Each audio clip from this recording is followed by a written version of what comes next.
వాస్తవానికి ఈ లోకంలో ఏదీ స్థిరంగా ఉండదు.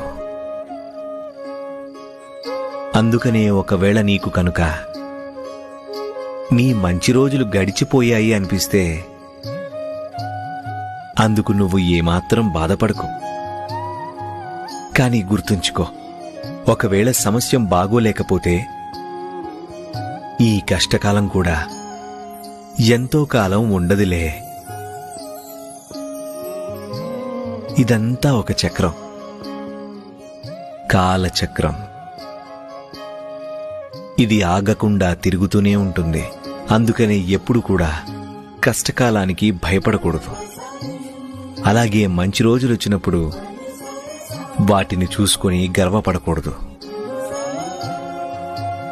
నీ కర్తవ్యాన్ని నిర్వర్తిస్తూ పైనున్న దేవుణ్ణి తలుచుకుని